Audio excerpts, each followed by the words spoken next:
Every single book which have toppers suggested, but nothing worked for me. I was like कि नहीं होगा छोड़ देते हैं, नहीं हो रहा है तो क्या फ़ायदा इनको दोबारा पढ़ने से. I would like to thank StudyIQ. I got connected to StudyIQ. StudyIQ ने मेरा मेंस तक मैंने साथ दिया, उसके बाद भी उन्होंने मेरा साथ नहीं छोड़ा. And I have taken this mock at StudyIQ. And I would recommend StudyIQ. Yes, I will definitely recommend StudyIQ. Hello everyone, I am Ankit and you are watching StudyIQ IAS English channel. In our today's video, we are going to talk about India's nuclear weapons. But why are we talking about India's nuclear weapons? Let's find the context. Now, India, according to a report published by Stockholm International Peace Research Institution, it has said that India has more nuclear warheads than Pakistan. But when you compare India's nuclear weapons with China, China has over 3 times more nuclear weapons as compared to India. And this was published by a yearbook which is published by the SIPRI Institute, right? Now, this yearbook also states that 162 different countries, they are recipient of major arms in the period between 2020 to 2024, and the 5 of largest arms recipients or the largest arm importers, these are Ukraine, India, Qatar, Saudi, as well as Pakistan. And these 5 countries in total, they accounted for how much? 35% of total arm imports in the last 4-year period, right? So our subject of our today's discussion is how many amount of nuclear weapons do country have with themselves, and what are the countries that have the largest amount of nuclear weapons, right? And how are we going to find that? After we study the SIPRI report, right? But first, let us understand few details about the institution known as Stockholm International Peace Research Institute. Now, this was founded back in 1996 by an act passed by the Swedish Parliament. Although it functions as an NGO, an independent NGO, and it is based in the city of Stockholm in Sweden. Now, this acts as an independent, globally renowned institute which has dedicated itself to conduct research on conflict, on armaments, on arms control, as well as disarmament. So, the SIPRI data, which is provided every year in form of its yearbook, it provides us with critical data and it helps us analyze the global security issues. How are countries making their respective military expenditures with respective of their GDP, and similarly how many are the countries that are involved in arms trade, that is major arms exporter as well as major arms importer.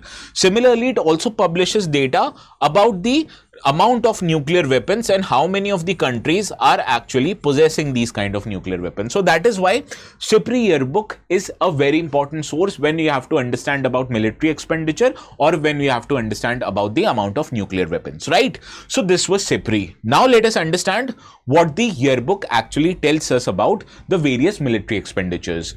Now, this yearbook, it says that all 9 nuclear armed countries, they not just have increased their amount of nuclear weapons, but they have also upgraded their existing nuclear weapons. And this highlights an intensive nuclear modernization program is going on in the world as against the need for nuclear disarmament, right? Now, this report also says that there are 9 nuclear armed countries currently. These are United States, Russia, United Kingdom, France, as well as China. Now, these 5 countries are also the part or permanent member of United Nations Security Council, and they are also signatory and also recognized as a nuclear weapon state under the Nuclear Non-Proliferation Treaty. Other nuclear weapon states or countries that have nuclear weapons with them, it includes India, Pakistan, DPRK, that is official name of North Korea, as well as Israel. Now, these 4 countries currently are outside the ambit of Nuclear Non-Proliferation Treaty because India, Pakistan, and Israel haven't signed NPT ever, whereas North Korea was earlier the signatory of NPT and it withdrew from NPT back in 2002. So in total, these are the 9 countries that have nuclear weapons with them. And the total amount of nuclear weapons that exist today, it amounts to 12,241 warheads. And out of these 12,241 warheads, 9,614 warheads are with military for their potential usage, right? So you might be asking, where are the rest of about 3,000 nuclear weapons, right? I'll tell you. Now, nuclear weapons are categorized into 2 different categories. The nuclear weapons that are in military stockpile or the nuclear weapons that are retired warheads. So, the military stockpile nuclear weapons are the ones that have been deployed into the warheads like in missiles or in fighter jets, or the ones that have been kept in central storage of their respective countries, right? So these weapons are the ones that can be potentially deployed in the future, right? So these are the constituents of nuclear weapons and military stockpiles. But when you have retired the nuclear weapons but you have not dismantled them yet, these are categorized into, or these are categorized as retired warhead, right? So the stockpile of these two respective types are that about 3,912 of these warheads, which means 32% of total warheads currently, they are deployed in missiles and aircraft, which means they are actively deployed, and the rest they are kept in central storage. Whereas out of these rapidly or these deployed warheads, about 17% of the total warheads, that is about 2100 warheads, they are currently in very high state of operational alert as they are attached with ballistic missiles. And these high operational alert nuclear warheads, they belong to two countries only, Russia as well as US, right? So these are the two countries that have the highest amount of nuclear weapons, and they also have a large amount of nuclear weapons, as much as 2100 of them that are in high state of alert, right? So the big question is, which country has the highest amount of nuclear weapons? It is not US, it is Russia, that has about 5,459 nuclear weapons, and this is quite closely followed by US, which is having about 5,177 nuclear weapons. Now the third country here is China, followed by France, followed by UK, and after that comes India, comes Pakistan, comes Israel, and then last is North Korea. So this is the order of countries with respect to their warheads. Now it asks, how much weapons do India have? India has about 180 nuclear warheads, and it is followed closely with Pakistan when it has 170 nuclear warheads. But in our today's discussion, I will tell you the state of India's nuclear weapons. The technology that India utilizes to deliver nuclear weapons is very much advanced as compared to Pakistan, right? So not just India has more nuclear weapons as compared to Pakistan, but India also utilizes better technology or a foolproof technology to deliver these nuclear weapons. But compare India's nuclear weapons with China. India has 180, and you know China has how much? China has 600 nuclear warheads, which is more than 3 times the amount. And out of these 600 nuclear warheads, China has deployed 24 of these warheads by placing them in the missiles or locating them in the bases with their operational forces, right? So this is the state of nuclear weapons in the country, and you can understand quite safely. Russia has the highest amount of them, followed by US, whereas India has 180, which is more than Pakistan, but it is less than 3 times the amount that China has, right? So these are the countries by nuclear warhead. Now let us understand why are countries modernizing their nuclear warhead. This SIPRI report coming in 2025, it says that countries like Russia, China, India, Pakistan, North Korea, they are deploying dual capable missiles and are to be believed of modernizing these capabilities also. These capabilities of deploying what is known as multiple independent re-entry vehicles missiles, the only was with France, Russia and UK and US back then. Now it is having with all the countries. And countries like India, Pakistan and North Korea, they are actively pursuing these capabilities of carrying or developing MIRVs. MIRVs are basically the missiles that carry multiple nuclear warhead as against the single warhead there in the conventional missile. So this is the image of a MIRV missile. As you can understand, there are multiple nuclear warheads in these missiles, and using these missiles you can bomb different targets using just one missile simultaneously, right? So it increases the probability of the country hitting a different country or their enemy with a nuclear missile, right?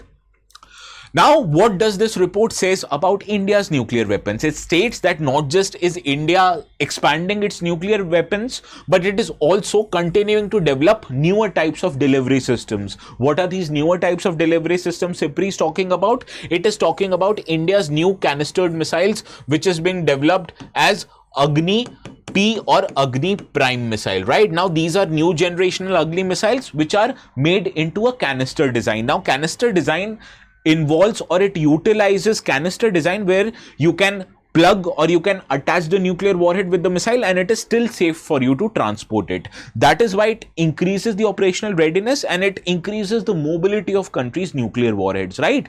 Similarly, India is also developing capability to carry multiple nuclear warheads in one missile known as MIRVs, and this was tested first time last year with the development of Agni 5 missile. So you can see even a tweet made by the Prime Minister Modi congratulating DRDO on achieving the capability of MIRVs or multiple independent re-entry vehicle missiles, right?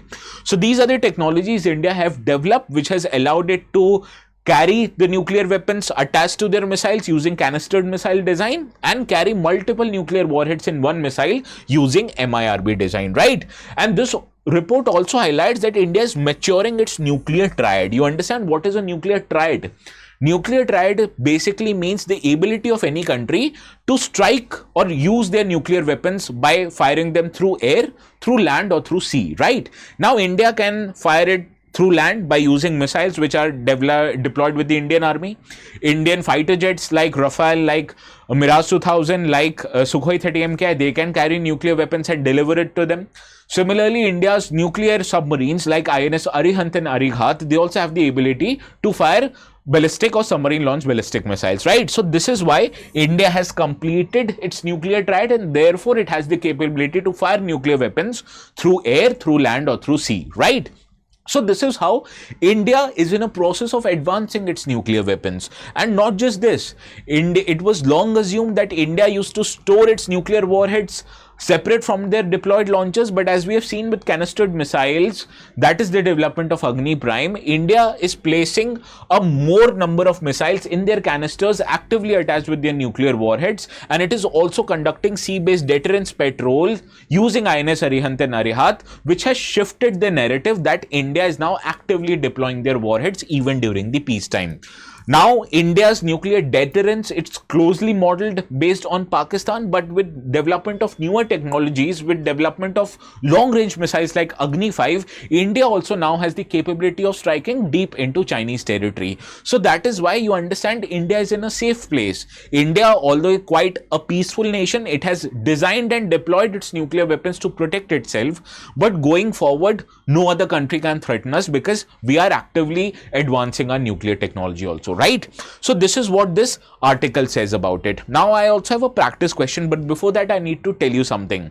Now important organizations like SIPRI, these are important from a GS paper 2 or 3 perspective, right? And we cover other important organizations also in our Pratigya foundation level batches, right?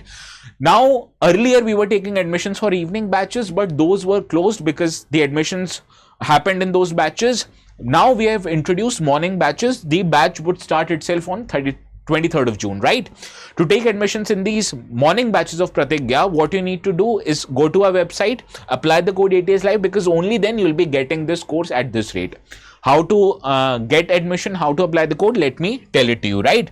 First, go to our website. You'll be needing to create an account first by simply logging in with your mobile number. Once you're done logging in, select all languages and select English option, because I understand many of you who are watching the video might not be that comfortable in Hindi as your learning language, right? So please select the English option, because here we provide you teaching exclusively in English batch. Once you're done selecting English, there are two options in front of you. Suppose if you want to take admissions for appearing the exam next year, that is 2026, the left tile is for you. But if you want to pursue this exam later on, that is in 2027 or 28, you can opt for Pratigya batches, the long-term ones, right? The difference between the two, the only difference between the two is the tenure of these batches. Rest all features remain the same. Suppose if you want to take admissions in 2026, you need to click on the left tile.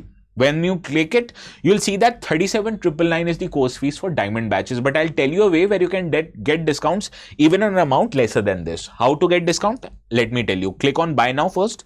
Once you click on buy now, on your right, there's an option to add promo code. Once you click on that, write ATS Live, which is the exact same code flashing on the bottom half of your screen, right?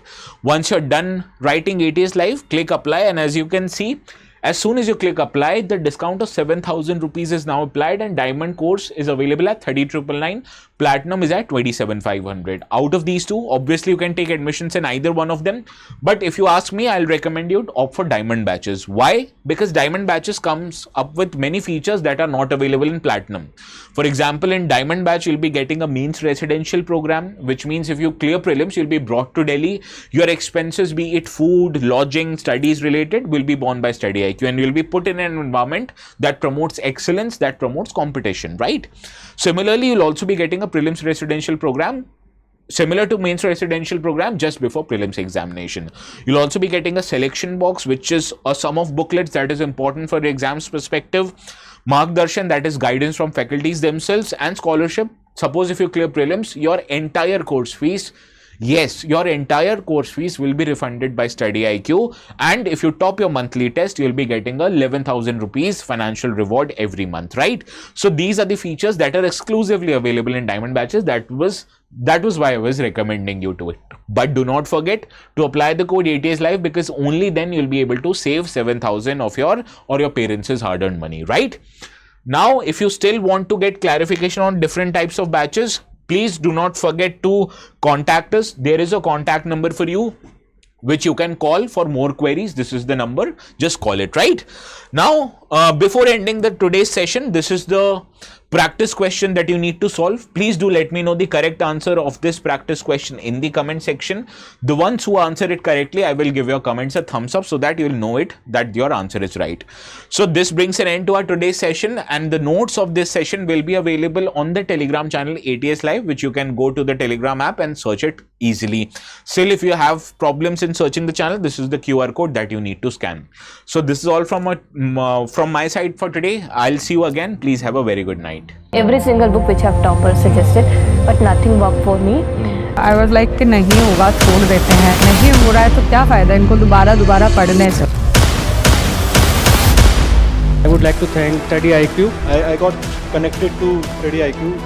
StudyIQ ने मेरा mains तक मैंने साथ दिया, उसके बाद भी उन्होंने मेरा साथ नहीं छोड़ा. And I have taken this mock at StudyIQ. And I would recommend StudyIQ. Yes, I will definitely recommend StudyIQ.